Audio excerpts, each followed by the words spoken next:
The stagecoach lurched to a halt in front of the dusty main street of Raton, New Mexico territory, and Lucy Everhart pressed her palm against her swollen belly, praying no one would notice the shame she carried beneath her travel-worn dress as she stepped down into the scorching afternoon sun of August 1878. The driver barely glanced at her as he tossed her single carpetbag onto the wooden boardwalk, already eager to move on to his next destination. Lucy caught the bag before it hit the ground, her fingers trembling as she clutched it to her chest like a shield. The streets were busy with afternoon traffic, miners and ranchers moving between the saloons and general stores, their boots kicking up clouds of red dust that caught in her throat. She had traveled 3 weeks from St. Louis, running from whispered conversations and pitying looks, from a family who had made it clear there was no place for an unwed mother beneath their respectable roof. Her aunt had lived in Raton once, years ago, before moving further west. Lucy had hoped to find some trace of her, some connection to family that might offer shelter, but as she stood on that boardwalk clutching her shame and her meager belongings, she realized how foolish that hope had been. She did not even know if her aunt was still alive. A group of women passed by, their pristine dresses and careful hairstyles marking them as the respectable ladies of the town. Their eyes swept over Lucy, taking in her rumpled traveling dress, the dust coating her hem, and something else, something in her posture or her face that made their expressions harden. One of them whispered to another, and they hurried past, skirts swishing with righteous disapproval.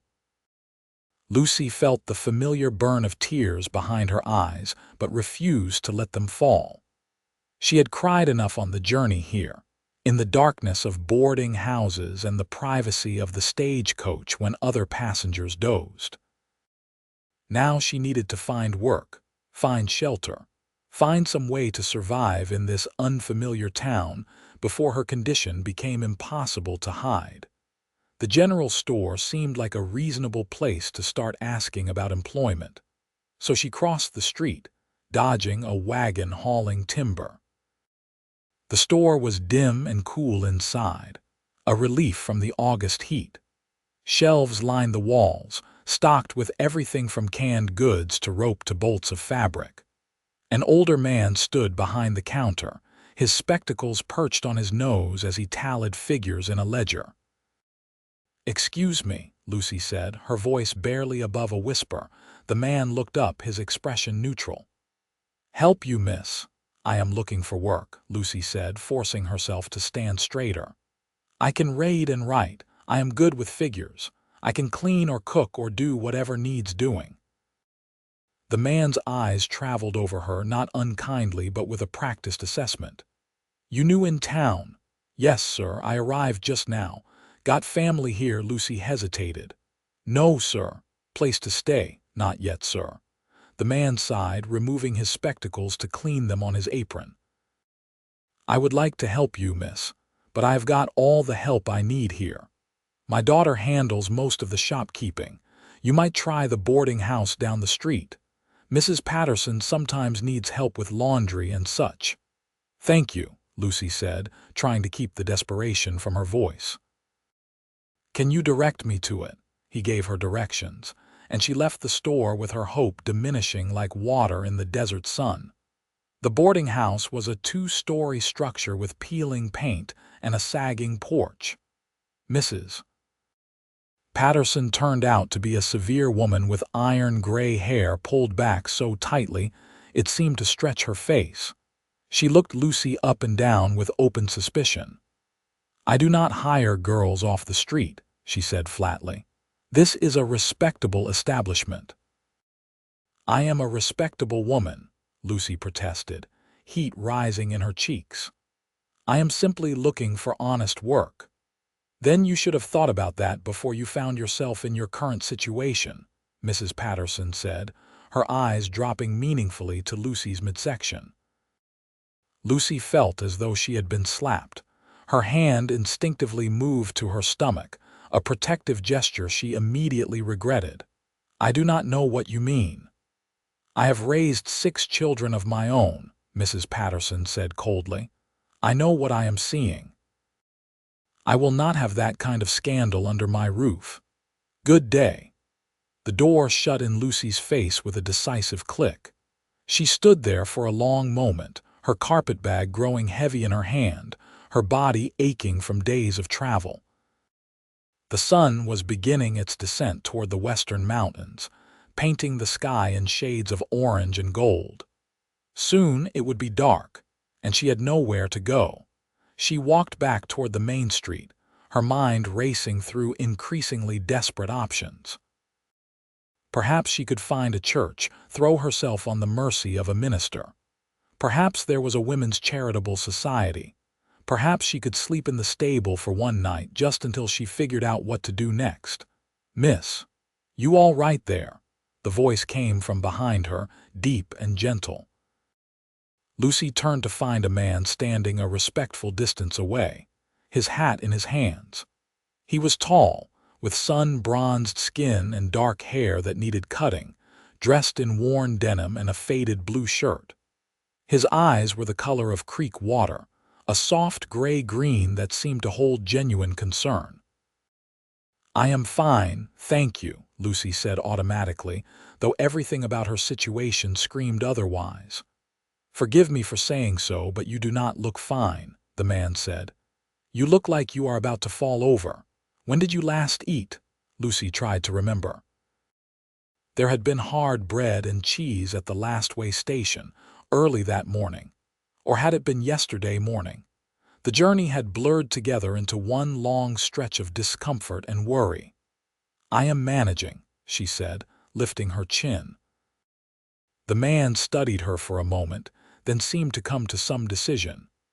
"My name is Thomas Martinez. I work at the ranch just outside of town, the Double M. We are always looking for help, and I know Mrs. Yates, the ranch owner's wife, has been complaining about needing someone to help with the cooking and housekeeping. The work is hard, but it is honest, and it comes with room and board." "Why would you help me?" Lucy asked suspiciously. In her experience, men who offered help to desperate women usually wanted something in return. Thomas's expression remained open, sincere. "Because you look like you need help, and I was raised to offer it when I can. No strings attached. You can come out to the ranch, talk to Mrs. Yates yourself. If she hires you, fine. If not, at least you will have had a hot meal and a chance to rest before you figure out your next move." Lucy wanted to refuse out of pride, but pride would not keep her warm when night fell. Pride would not feed the baby growing inside her. She looked into Thomas's eyes and saw no deception there, only a simple kindness that made her throat tighten with unexpected emotion. "I would be grateful for the opportunity to speak with Mrs. Yates," she said quietly. "Good." Thomas smiled, and it transformed his face, making him look younger. "My horse is tied up at the saloon. It is about a 3-mile ride to the ranch. You can ride with me if that is acceptable." Under normal circumstances, riding with a strange man would have been scandalous, but Lucy's circumstances were far from normal. She nodded, and Thomas led her down the street to where a sturdy bay horse waited patiently at the hitching post. He secured her carpetbag to his saddle, then mounted and offered her his hand. Lucy took it, feeling the calluses on his palm, the strength in his grip as he helped her up behind him. "Hold on," he said, and she wrapped her arms around his waist, her cheek pressed against his back. She could feel the warmth of him through his shirt, smell the scent of hay and leather and honest sweat. The horse moved into an easy walk, carrying them out of town and onto a dirt road that stretched across rolling grassland dotted with juniper and pinyon pine. "How long have you worked at the Double M?" Lucy asked, needing to fill the silence with something other than her own anxious thoughts. "About 5 years now," Thomas said. "I came here from Texas looking for a fresh start, Mr. and Mrs. Yates gave me a chance when no one else would. They are good people. Fair. What did you need a fresh start from? The question slipped out before Lucy could stop it, too personal for someone she had just met. Thomas was quiet for a moment, and Lucy feared she had offended him. Then he spoke, his voice measured. I made some mistakes when I was younger. Got mixed up with the wrong crowd. Did things I am not proud of. Never hurt anyone, just stole some cattle, ran with some rough men. But I did my time for it, and I have been trying to live right ever since. His honesty disarmed her. Here was a man who had faced his own shame and come through it, who had found a way to rebuild his life. Thank you for telling me that, she said softly. Fair is fair, Thomas said. I can tell you are running from something too. Whatever it is, it does not change the fact that you need help and that you deserve a chance to start over. Tears pricked at Lucy's eyes again, but this time they were tears of relief.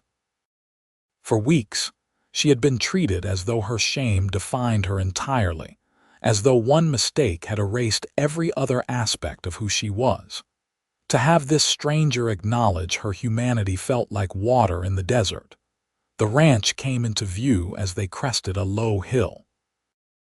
It was a sprawling operation, with a main house, a bunkhouse, several barns and corrals where horses milled about in the golden evening light. Cattle grazed in distant pastures, hundreds of them spread across the grassland. It was beautiful in its own rough way, this place carved out of the wild New Mexico territory. Thomas guided his horse to the main house, a sturdy adobe structure with a covered porch and shuttered windows. He dismounted and helped Lucy down, his hands careful on her waist. She swayed slightly when her feet hit the ground, her legs stiff from the ride, and he steadied her with a hand on her elbow. Wait here a moment, he said. Let me see if Mrs. Yates is available. He knocked on the door, and a moment later a woman appeared. She was in her 40s, with graying blonde hair pulled back in a practical bun and flour dusting her apron. Her face was lined by sun and work, but her eyes were kind. Thomas, she said warmly, what brings you to the house at this hour? Mrs. Yates, this is Miss Lucy Everhart. She arrived in town today looking for work. I thought she might be able to help you with the cooking and housekeeping you have been needing assistance with. Mrs. Yates's gaze shifted to Lucy, taking in her travel-worn appearance, her exhaustion, and yes, the subtle swell of her belly.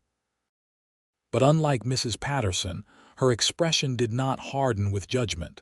Instead, something like understanding flickered across her face. Come inside, Miss Everhart, she said, stepping back from the door. You look worn out. Thomas, thank you for bringing her.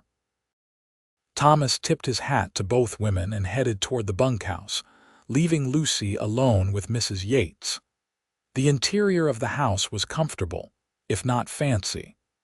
A large kitchen dominated the main room with a wood stove and a long table. Doorways led to other rooms and stairs climbed to a second floor.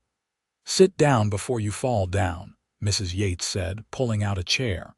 She poured water from a pitcher into a cup and set it in front of Lucy, then cut a thick slice of bread and spread it with butter. Eat that. Then we will talk.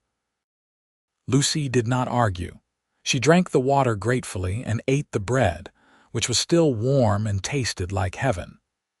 Mrs. Yates busied herself at the stove, ladling stew into a bowl, which she also placed before Lucy along with a spoon.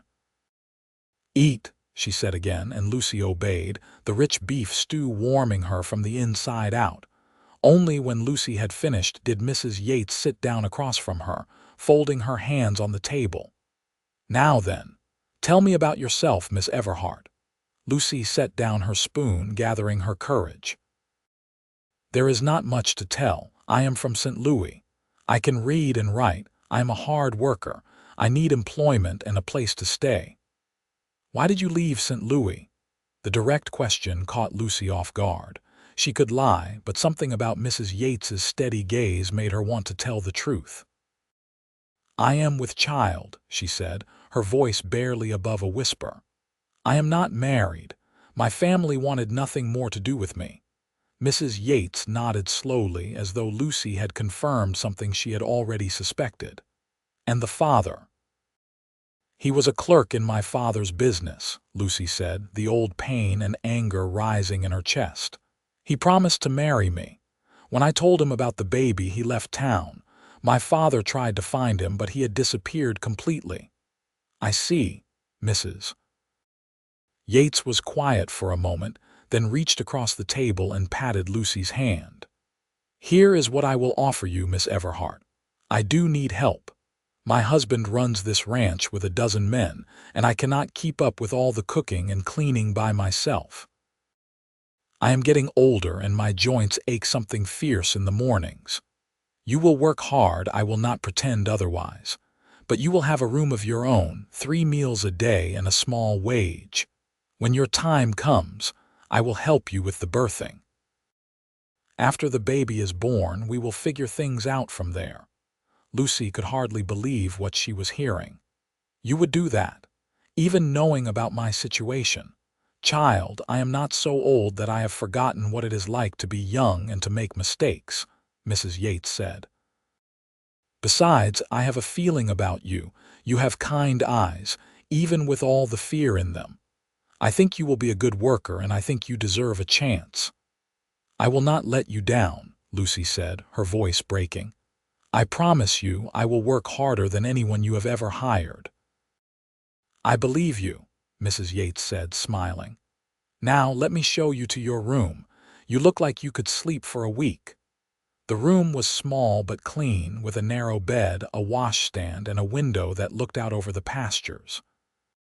Lucy's carpetbag seemed pathetically small when she set it on the chair. She had left everything behind, her entire life condensed into one worn bag. "Rest tonight," Mrs. Yates said from the doorway. "We will start your duties tomorrow. The hands eat breakfast at dawn, so you will need to be up early to help me prepare it. But for now, sleep." Lucy changed into her nightdress, washed her face in the basin, and climbed into bed. The mattress was more comfortable than anything she had slept on in weeks. Through the open window, she could hear the sounds of the ranch settling in for the night. Horses nickering, men's voices calling good night to each other, the distant lowing of cattle. And beneath it all, a peace she had not felt since her whole world had crumbled. She thought of Thomas, the cowboy who had seen her standing lost and afraid on the street and had chosen to help. She thought of his confession about his own past, the way he had offered her kindness without expectation. She thought of Mrs. Yates's understanding, the chance she had been given when she had expected nothing but more rejection. For the first time in months, Lucy allowed herself to hope. Dawn came early on a working ranch. Lucy woke to the sound of roosters crowing and men's boots on the porch. She dressed quickly in her most practical dress, pinned up her dark hair, and hurried to the kitchen, where Mrs. Yates was already stoking the fire in the stove. "Good morning," Mrs. Yates said briskly. "Can you make biscuits?" "Yes, madam." "Then get started on those while I fry the bacon. We will need at least 4 dozen biscuits to feed this crew. Flour is in that bin. Lard is in the pantry." Lucy set to work, her hands remembering the familiar motions even though her mind was still foggy with sleep. She mixed and kneaded and cut the biscuits, sliding them into the oven while Mrs. Yates worked on bacon and eggs and a pot of coffee strong enough to wake the dead. The ranch hands began filing in just as the food was ready, dusty men with weathered faces and polite manners. They hung their hats by the door and took their seats at the long table, thanking Mrs. Yates as she and Lucy set out platters of food. Thomas was among them, and when he saw Lucy, his face lit up with a genuine smile. "Good morning, Miss Everhart. I am glad to see you are settling in." "Good morning, Mr. Martinez," Lucy replied, feeling heat rise in her cheeks. "Thank you again for your help yesterday." "Just Thomas, please. Mister makes me feel old." "Then you must call me Lucy." The other ranch hands introduced themselves between mouthfuls of food. There was Red, a young man with rust-colored hair and a ready laugh. Old Pete, who had been working ranches since before Lucy was born. Miguel and his brother Carlos, who spoke in rapid Spanish to each other when they thought no one was listening. Hank, the foreman, a serious man with a scar across his jaw. And several others whose names blurred together in Lucy's tired mind. They all treated her with respectful courtesy, but she caught a few curious glances at her midsection, quick looks that were hastily averted. She wondered what Thomas had told them, if anything, or if they simply had eyes to see what was becoming increasingly obvious. After breakfast, the men headed out to their various tasks, and Lucy helped Mrs. Yates clean up the dishes. The work was hard but satisfying, her hands plunged in hot soapy water, her mind occupied with simple tasks that required no emotional energy. "You did well this morning," Mrs. Yates said as they dried the last of the plates. "The men liked your biscuits. That is always a good sign." "My mother taught me to bake," Lucy said, then felt a pang of loss. Her mother had been dead for 5 years, taken by consumption. If she had lived, would things have turned out differently? Would Lucy have made better choices?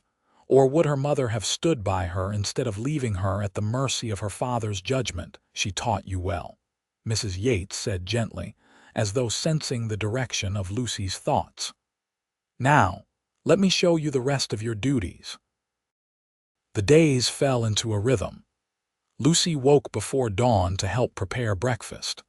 After the men left for their work, she and Mrs. Yates cleaned the house, did laundry, tended the kitchen garden, and prepared the midday meal. There was always more to do: bread to bake, preserves to make, clothes to mend, floors to sweep. Lucy fell into bed each night exhausted but satisfied, her body aching in a good way, the kind that came from honest labor. She saw Thomas every day at meals, and gradually they began to talk more. He would linger after breakfast sometimes, helping carry water or split wood, and they would exchange small pieces of their lives. She learned that he had been born in Texas, his mother Mexican and his father Irish, and that he had grown up never quite fitting in anywhere. He had fallen in with cattle thieves at 17, desperate to prove himself, and had spent 2 years in prison for his mistake. "But you are a good man now," Lucy said one morning as they stood on the porch watching the sunrise paint the mountains pink and gold. "Anyone can see that." "I try to be," Thomas said. "That is all any of us can do, is not it? Try to be better than we were yesterday." Lucy thought about that as she went about her work. She had spent so long consumed by shame, by the knowledge that she had made a terrible mistake in trusting the wrong man, in believing his promises. But perhaps Thomas was right. Perhaps what mattered was not the mistake itself, but what she chose to do afterward. As the weeks passed, her belly grew more pronounced and she could no longer hide her condition. The ranch hands never mentioned it directly, but she noticed them being extra careful around her, offering to carry heavy things, pulling out chairs at mealtimes. It was a kindness that made her want to cry. Thomas was the most attentive of all. He seemed to find excuses to check on her throughout the day, bringing her a dipper of cool water when she was working in the garden, carrying in firewood without being asked, fixing the latch on her bedroom window when it stuck. His presence was becoming as natural to her as breathing, and she found herself watching for him, listening for his voice among the others. One evening in late September, after the supper dishes were done, Thomas asked if she would like to walk with him. Mrs. Yates smiled knowingly and shooed them out the door. They walked across the pasture toward a grove of cottonwood trees, their leaves turning golden in the autumn air. The evening was cool and pleasant, a relief after the heat of summer. "How are you feeling?" Thomas asked as they walked. Truly. Tired, Lucy admitted. My back aches and my feet are always swollen, but I am happy, Thomas, happier than I have been in a long time. I am glad.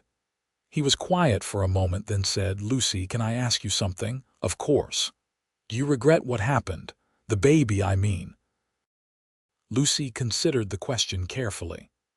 I regret trusting the wrong man. I regret the pain I caused my family, even though they turned their backs on me. But the baby... She placed her hand on her belly, feeling the flutter of movement beneath her palm. No, I cannot regret this child. It is not the baby's fault that it was conceived in foolishness. You are going to be a good mother, Thomas said softly. I hope so. I am terrified I will not be. That is what will make you good at it, Thomas said, caring enough to be afraid. They reached the cottonwoods and sat on a fallen log, looking back at the ranch house in the distance. The windows glowed with lamplight, warm and welcoming against the darkening sky. Thomas, why have you been so kind to me? Lucy asked. I am nothing to you. A stranger who brought trouble to your doorstep. Thomas turned to look at her, and in the fading light his eyes were impossibly gentle. You are not nothing, Lucy. From the moment I saw you standing in that street, looking lost and scared but trying so hard to be brave, I have not been able to stop thinking about you. You are smart and strong and good, and you deserve to be treated with kindness. I am an unwed mother, Lucy said, her voice catching. I am ruined in the eyes of society. Society can go to hell, Thomas said bluntly. You are worth more than what society says about you. You made a mistake, Lucy. One mistake. That does not define you. How can you be so sure? Because I know what it is like to be defined by your worst moment, Thomas said. I know what it is like to have people look at you and see only the crime, only the sin. And I know how much it means when someone looks past that and sees the person underneath. Lucy felt tears sliding down her cheeks. You see me, she whispered. You really see me. I do, Thomas said. He reached out and gently wiped away her tears with his thumb. I see your courage, your kindness, your strength, and your beauty, Lucy.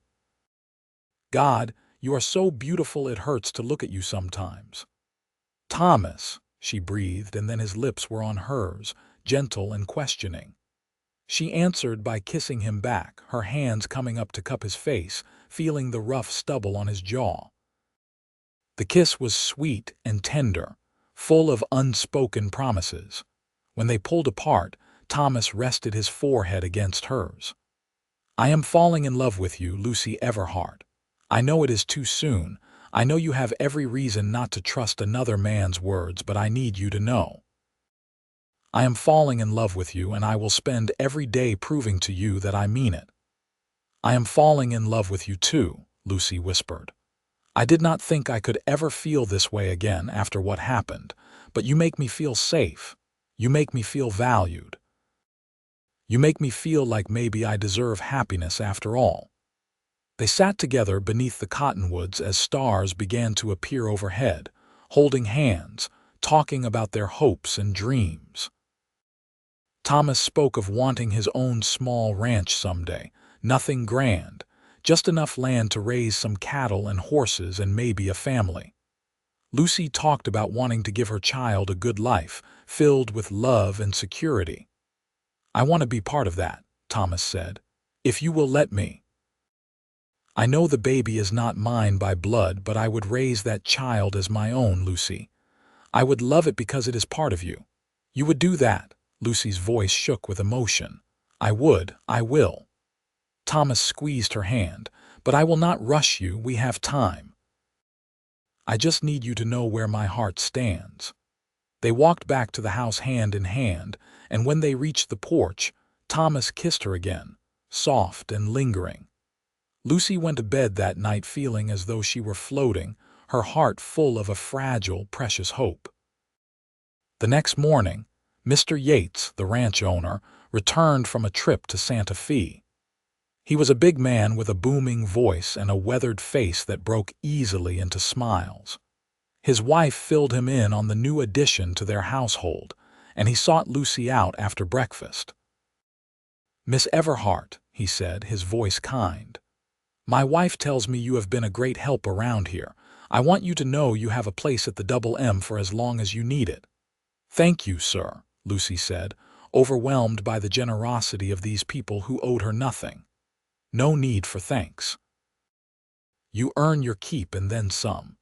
But I also want you to know that if anyone gives you trouble in town or anywhere else, you tell me or Hank. We look after our own on this ranch."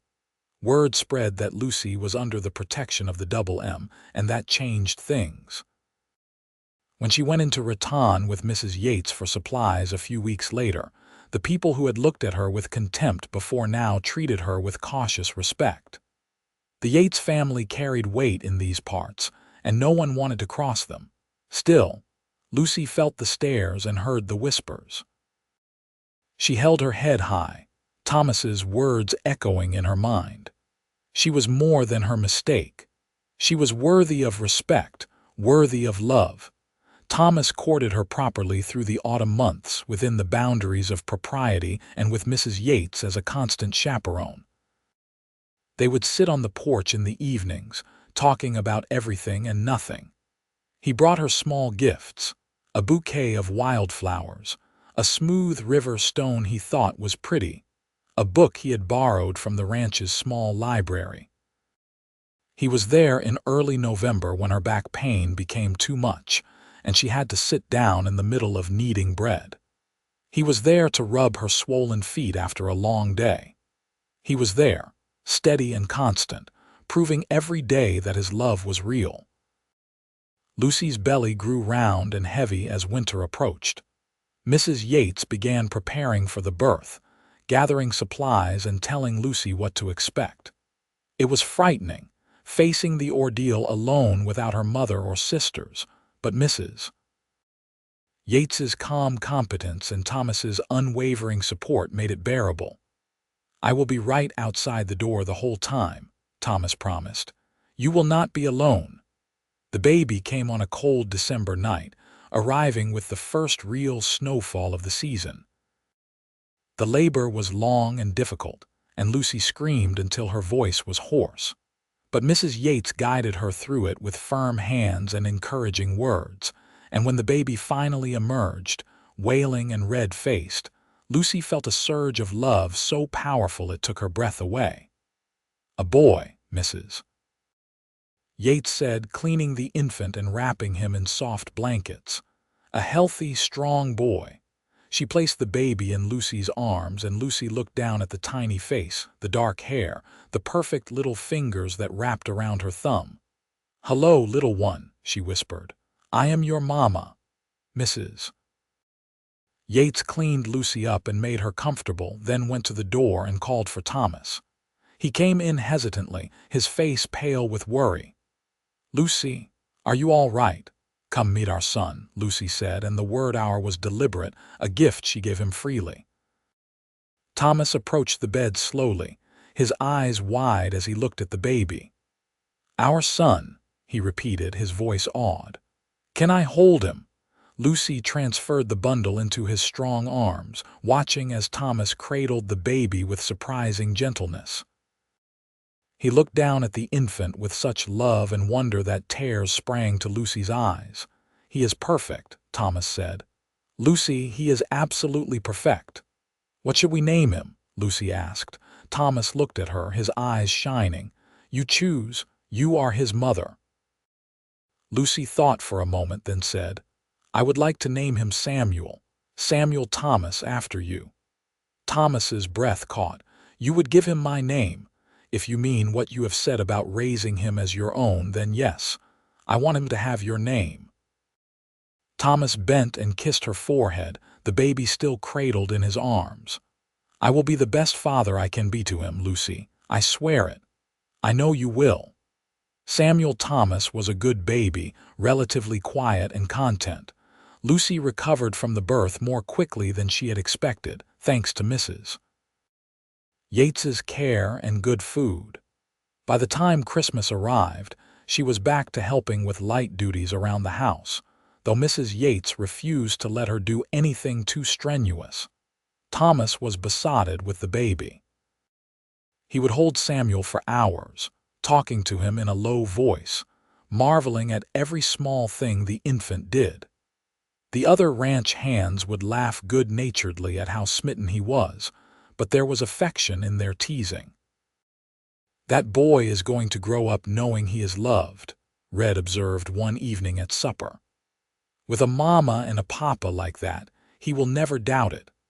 Lucy and Thomas had not talked explicitly about marriage, but it hung in the air between them, an unspoken understanding. Thomas was waiting, Lucy realized, for her to be ready. He would not push, would not demand. He would simply be there, loving her and Samuel until she felt secure enough to take that final step. It was on Christmas Eve that Lucy decided she was ready. Snow had fallen heavily, blanketing the ranch in white. The main house was warm and festive, with evergreen boughs decorating the mantel and the smell of roasting meat filling the air. Mr. and Mrs. Yates had invited all the ranch hands for a Christmas supper, and the house rang with laughter and music as Miguel played his guitar. Lucy found Thomas outside on the porch, looking out at the snowy landscape. Samuel was asleep upstairs, safe and warm. She wrapped a shawl around her shoulders and joined him, slipping her hand into his. "Thomas," she said softly, "I want to marry you." He turned to her, his eyes searching her face. "Are you certain? I do not want you to feel obligated." "I am certain. I love you, Thomas Martinez. You have proven your love to me every single day since we met. You have been patient and kind and good. You are already Samuel's father in every way that matters. I want to make it official. I want to be your wife." Thomas pulled her into his arms, holding her close. "I will spend the rest of my life making sure you never regret this decision," he said fiercely. "I will love you and Samuel with everything I have." "I know you will," Lucy said, and kissed him, there on the snowy porch with the sounds of celebration drifting through the windows. They were married in early January, in a simple ceremony at the small Catholic church in Raton. Father Domingo performed the service, with Mr. and Mrs. Yates standing as witnesses. Lucy wore a new dress that Mrs. Yates had helped her sew, simple but pretty, in a soft blue that matched Thomas's eyes. Samuel slept through the entire ceremony, bundled in Lucy's arms. Thomas slipped a simple gold band on Lucy's finger, and when Father Domingo pronounced them husband and wife, his kiss was reverent, full of promises kept and promises yet to make. They moved into a small cabin on the ranch property, a wedding gift from Mr. and Mrs. Yates. It was only 2 rooms, but it was theirs, and Lucy made it into a home with curtains sewn from fabric scraps and wildflowers in jars and Samuel's cradle in the corner. Thomas would come home from working the cattle each evening, and she would have dinner waiting. They would eat together, talking about their days, and then Thomas would hold Samuel while Lucy cleaned up. Those evenings were the happiest of Lucy's life. The simple domesticity of it, the peace, the security of being loved and valued, was everything she had ever wanted. Samuel grew quickly, a fat and happy baby who smiled easily and laughed at everything Thomas did. Thomas taught him to clap his hands and make silly noises, and Samuel would giggle with delight. Lucy would watch them together, her heart so full it felt like it might burst. Spring came, and with it new life on the ranch. Calves were born, colts wobbled on spindly legs, and the garden that Lucy planted behind their cabin began to sprout green shoots. She found she loved this life, the hard work and the simple pleasures, the community of people who had become like family. One evening in May, as they sat on their porch watching the sunset, Lucy told Thomas she was pregnant again. He stared at her for a moment, then let out a whoop of joy that startled Samuel and made Lucy laugh. "Another baby. Truly, truly," Lucy confirmed, smiling at his enthusiasm. Thomas gathered her into his arms carefully, mindfully of both the baby she held and the one she carried. "I love you so much, Lucy Martinez. So damned much." "I love you too," she said, and meant it with every fiber of her being. The second baby came in January, a daughter this time, with her father's gray-green eyes and her mother's dark hair. They named her Rose, and if Thomas had been besotted with Samuel, he was absolutely helpless before his daughter. He would hold her for hours, singing to her in Spanish, songs his mother had sung to him when he was small. Samuel, now a toddler, was fascinated by his baby sister. He would bring her his toys and pat her head gently, saying "Baby Rose" in his high, sweet voice. Life settled into a new rhythm with two children. The work was harder, the nights more interrupted, but Lucy had never been happier. She had a family, a real family, built on love and trust and the kind of deep commitment that came from choosing each other every single day. Thomas proved himself not just as a husband and father, but as a rancher. He had saved his wages carefully, and with a loan from Mr. Yates, he was able to purchase a small piece of land adjoining the Double M property. It was not much, just 100 acres, but it was theirs. Over the next few years, they built their own ranch. Thomas worked harder than Lucy had ever seen anyone work, building fences, a barn, a larger house to replace the cabin. The ranch hands from the Double M helped during their off hours, and gradually the Martinez ranch took shape. They started with a small herd of cattle, then added horses. Thomas had a gift with horses, Lucy discovered. He could gentle the wildest Mustang with patience and a soft voice. Word spread, and people began bringing him their problem horses.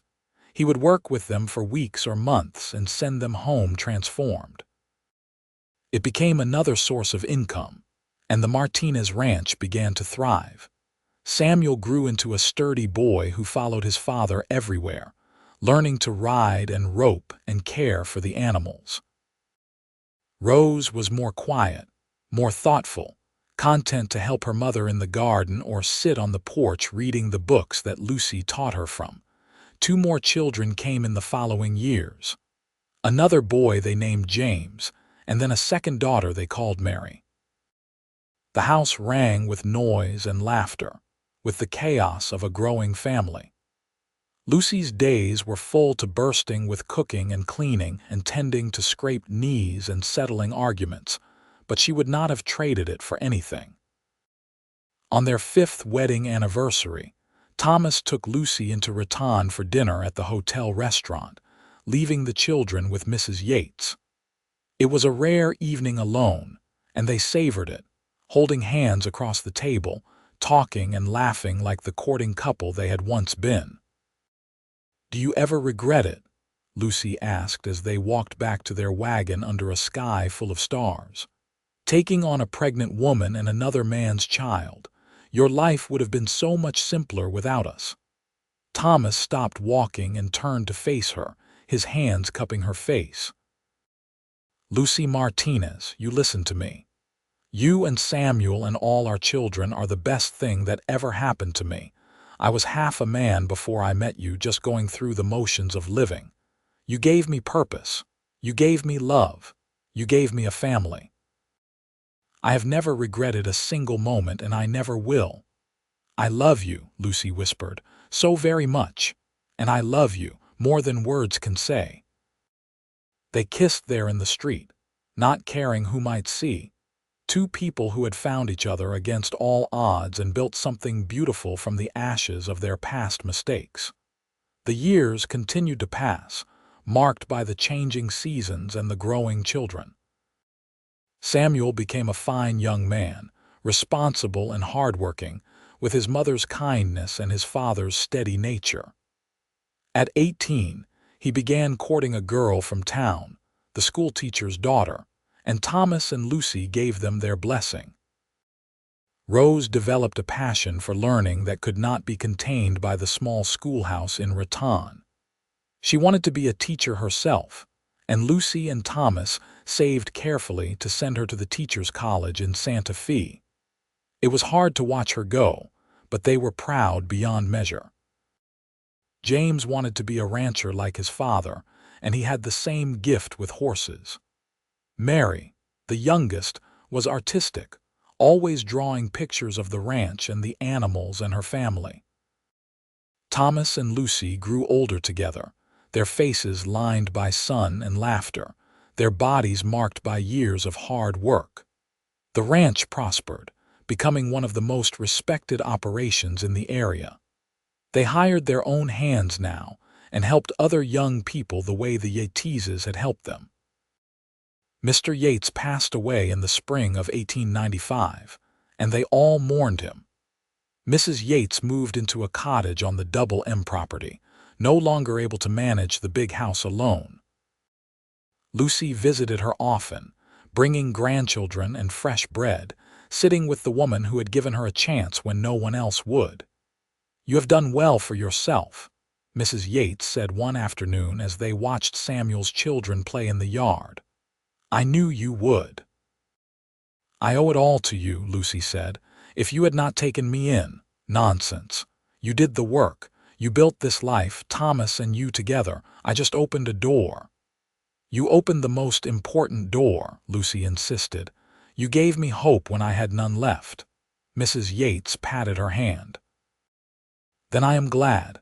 But it was always in you, dear. The strength, the courage. You just needed a chance to show it." Samuel married his schoolteacher's daughter in a beautiful ceremony, and Lucy wept happy tears as she watched her firstborn make his vows. The baby she had been so afraid to bring into the world had grown into a man of integrity and compassion, and she knew beyond doubt that she had done right by him. Thomas stood beside her at the wedding, his arm around her waist, and she leaned into his strength. They had built this together, this family, this legacy. From shame and fear and desperate hope, they had created something enduring. Rose wrote letters from Santa Fe, full of her experiences and her learning. She eventually returned to Raton to teach, bringing new ideas and enthusiasm to the schoolhouse. James took over more and more of the ranch work as Thomas's joints began to ache in the mornings, and he proved himself a capable manager. Mary married a man from town and moved away, but she returned often to visit, bringing her own children to run wild on the ranch where she had grown up. On a summer evening in 1902, Thomas and Lucy sat on the porch of their home, watching the sun set over the land they had worked so hard to build. They were in their 50s now, gray threading through their hair, but their hands were still intertwined as they had been for over 20 years. "You remember the day we met?" Lucy asked. "You found me standing in the street, clutching my carpetbag and my shame, certain my life was over." "I remember thinking you were the bravest, most beautiful woman I had ever seen," Thomas said, "scared to death but refusing to give up." "You saw something in me that I could not see in myself," Lucy said. "You saw worth when everyone else saw only scandal." "I saw you," Thomas said simply. "The real you, and I fell in love. You saved me," Lucy whispered. "No," Thomas said, bringing her hand to his lips and kissing it gently. "We saved each other." Lucy thought about the truth of it. Thomas had given her a chance, yes, but she had given him something too. A family, a purpose, a reason to be the man he had always wanted to be. They had rescued each other from loneliness and shame and the weight of their pasts. Their grandchildren began to arrive for supper, Samuel's 3 children tumbling out of the wagon with shouts and laughter. Rose came walking up the path from town, still unmarried but content with her teaching. James emerged from the barn, dusty from work, calling out to his father about a horse that needed attention. Mary had sent a letter that Lucy would read aloud after dinner, full of news from her life in Albuquerque. The house filled with noise and love, and the kind of beautiful chaos that came from a family well loved. Lucy moved through it all, helping to set the table, settling arguments, admiring a grandchild's drawing, laughing at James's stories. Thomas carved the roast, his voice booming as he teased his children and grandchildren with exaggerated tales of his own youth. After dinner, they all gathered on the porch and in the yard, the adults talking while the children chased fireflies in the gathering darkness. Thomas pulled Lucy down to sit beside him on the porch swing, and she rested her head on his shoulder, breathing in the familiar scent of him, leather and hay and home. "This is everything I never knew I wanted," Thomas said quietly so only she could hear. "This life, this family, you." "Me too," Lucy said. "When I stepped off that stagecoach all those years ago, I thought my life was ending, but it was really just beginning." "The best was yet to come," Thomas agreed. "The best is right now," Lucy corrected, looking out at their children and grandchildren, at the land they had built together, at the life that had seemed impossible that hot August day in 1878. "This moment, right here, this is the best." Thomas kissed the top of her head. "Then here is to many more moments just like this." They sat together as stars emerged overhead, the same stars that had watched them fall in love, that had seen them struggle and triumph and build something lasting. Lucy thought of the frightened young woman she had been, clutching her shame like a shield, certain she was unworthy of love or happiness. She wished she could go back and tell that woman what the future held, that the cowboy with the kind eyes would see her worth, that he would love her not despite her shame but simply because of who she was, that together they would build a life richer than any she had dared to dream. But she could not go back, and she did not need to. That young woman had found her way here, to this porch, to this moment, to this love that had endured through every hardship and celebrated every joy. She had survived, and then she had thrived, and now she was surrounded by the proof of it. Children who knew they were loved, grandchildren who were growing up safe and secure, a husband whose love had never wavered. The years continued to roll forward as they always did. Lucy and Thomas celebrated their 25th wedding anniversary surrounded by family and friends, their hair now fully gray but their love as strong as ever. They had become the elder statesmen of the community, the couple that others looked to as an example of what a good marriage could be. Mrs. Yates passed away peacefully in her sleep in 1905, and Lucy mourned her like a mother. At the funeral, she stood to speak, her voice clear and strong as she told the assembled crowd what Mrs. Yates had meant to her. "She gave me a chance when the world had written me off," Lucy said. "She saw past my shame to the person I could become. She taught me that mistakes do not define us, that what matters is what we do next. Every good thing in my life began the day she opened her door to me, and I will be grateful to her for the rest of my days." There was not a dry eye in the church, and afterward, several young women approached Lucy to thank her for her words. One of them, a girl barely 18 with frightened eyes, whispered that she was in a situation similar to what Lucy had been in all those years ago. Lucy took the girl's hand and gave her the address of the ranch. "You come see me," she said. "We will find a way to help you. You are not alone and you are not without worth. Remember that." The girl came the next week and Lucy hired her to help with the housework, just as Mrs. Yates had once hired her. The cycle continued. Grace passed forward from one generation to the next. Samuel took over more and more of the ranch operations as Thomas slowed down, his body finally demanding rest after decades of hard labor. Thomas did not mind. He was content to sit on the porch with a grandchild on his knee, telling stories and watching the life he had built continue without his constant effort. "I am proud of you," he told Samuel one evening. "You have become a better man than I ever was." "That is not true," Samuel protested. "You are the best man I know." "I am a reformed man," Thomas corrected. "There is a difference, but you have been good from the start. You and Rose and James and Mary, you are all proof that people can break the cycle, can give their children better than what they had." "We had pretty good," Samuel said. "You and Mama, you gave us everything that mattered." Thomas smiled. "Your mother did most of it. I just tried not to get in her way." Lucy, overhearing from the doorway, laughed. "That is not true, and you know it. We did it together." "Together," Thomas agreed, reaching for her hand. "Always together." The years moved faster now, as they tended to do when one got older. Grandchildren grew into young adults and married and had children of their own. The ranch continued to prosper under Samuel's management. Rose became the schoolmistress for the whole region, training new teachers and implementing new methods. James expanded the horse training operation, and people came from as far as Colorado to have him work with their animals.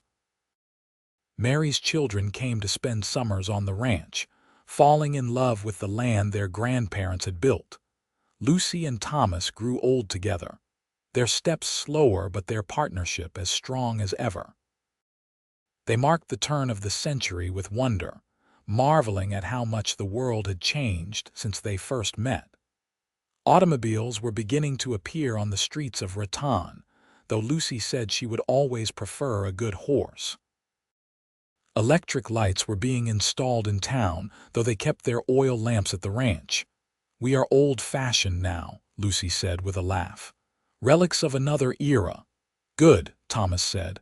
"That era was a good one. I am happy to be a relic of it." On a warm spring day in 1910, Thomas and Lucy celebrated their 30th wedding anniversary. The family gathered from near and far, filling the ranch with noise and love. There were over 20 grandchildren now, and 3 great-grandchildren, and the house could barely contain them all. They ate and drank and danced, and when someone called for a speech, Thomas stood, his hand clasped in Lucy's. "30 years ago," he said, his voice still strong despite his age, "I met a woman who had been told she was worthless, that she was ruined, that her life was over. But I looked at her and I saw strength, I saw courage, I saw beauty inside and out. I saw a woman worth loving, worth fighting for, worth building a life with, and every single day since then has proven me right." He turned to Lucy, his eyes bright with unshed tears. "You are the best thing that ever happened to me, Lucy Martinez. You made me want to be a better man, and then you loved me while I figured out how. You gave me a family, a home, a purpose. You gave me everything." Lucy stood and kissed him, not caring that the whole family was watching, not caring that she was crying. "And you gave me hope when I had none," she said. "You saw me when everyone else looked away. You loved me when I did not think I was worthy of love. You, Thomas Martinez, are the best man I have ever known, and I thank God every day that you found me on that street in Raton." The family cheered and applauded, and the celebration continued long into the night. Later, when the guests had finally departed and quiet had settled over the ranch once more, Thomas and Lucy sat together in their bedroom, the window open to let in the cool night air. "We did it," Lucy said softly. "We built a good life." "We did," Thomas agreed. "A life worth living." "Do you have any regrets?" Lucy asked, not for the first time over the years, and Thomas gave the same answer he always did. "Not a single one." They lay down together, fitting their bodies into the familiar shapes they had shared for 3 decades, and fell asleep holding hands. 2 people who had rescued each other and built something beautiful from the wreckage of their pasts. The years continued to march forward, as they always did. Lucy and Thomas grew frailer, their bodies finally succumbing to age, but their minds remained sharp, and their love remained constant. They spent their days on the porch, watching their great-grandchildren play, telling stories of the old days when the West was still wild, and anything seemed possible. Thomas passed away peacefully in his sleep in the winter of 1918, just shy of his 70th birthday. He simply did not wake up one morning, his hand still holding Lucy's. She knew immediately, without opening her eyes, that he was gone. She could feel the absence of him, the stillness where his breath should have been. The family gathered to mourn him, and the funeral was attended by hundreds of people whose lives he had touched. Cowboys and ranchers, townspeople and businessmen, all came to pay their respects to a man who had lived with integrity and kindness. Lucy stood at his grave and did not cry, though her children worried about her. She had cried enough in private, in the nights after he passed when the bed felt too big and too empty. Now, in public, she wanted to celebrate what they had had rather than mourn what was lost. "He was a good man," she said simply. "The best man, and he gave me 40 years of happiness. I will not weep for that. I will only be grateful." She lived another 3 years after Thomas passed, staying on the ranch, surrounded by her children and grandchildren. She told stories of the early days, of arriving in Raton pregnant and afraid, of the cowboy who had seen her worth. She wanted them all to know where they had come from, the love and courage that had built their family.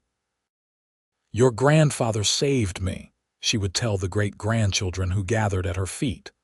"But more than that, he saw me. He saw past what I thought I was and recognized who I could be. That is real love, children. Not the pretty words or the grand gestures, but seeing someone truly and loving them anyway."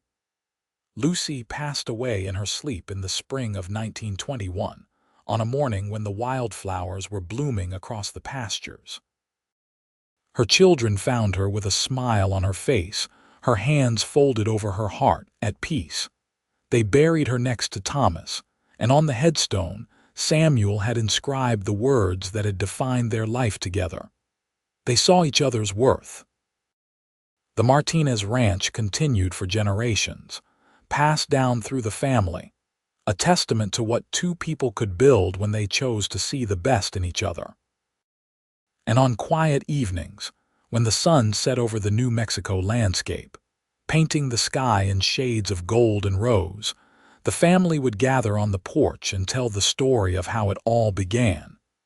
They would speak of a woman who arrived by stagecoach, clutching her shame, certain her life was over. And they would speak of the cowboy who saw only her worth and her beauty, who offered her kindness when the world offered only judgment. They would tell of how these two broken people had found each other and built something whole, something lasting, something worth remembering.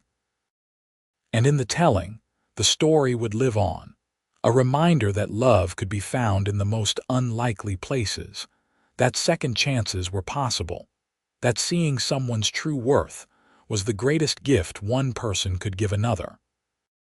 The Martinez family carried that legacy forward, generation after generation, proof that from shame and fear and desperate hope, something beautiful could grow. The ranch stood for over a century, until the land was finally sold in the 1980s, but the story remained. It was written down by one of Lucy's great-great-granddaughters, a writer who wanted to preserve the family history. The book was published in 1995, a small printing that found its way into libraries and historical societies throughout New Mexico.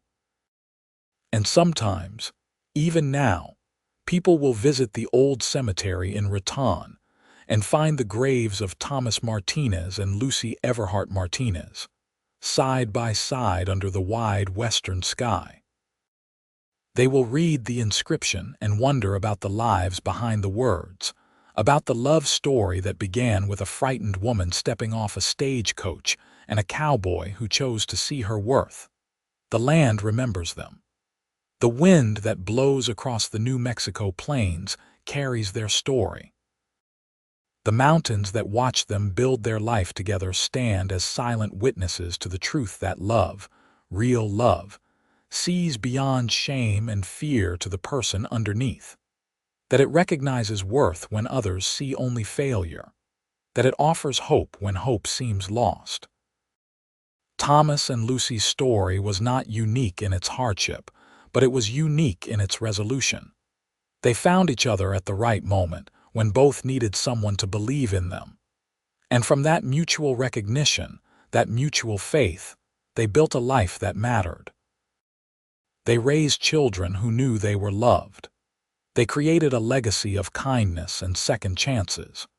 They proved that the past did not have to define the future, that people could change and grow and become more than their mistakes. That is what made their story worth telling, worth remembering, worth passing down through the generations. Not because it was extraordinary, but because it was true. Not because they were perfect, but because they were real.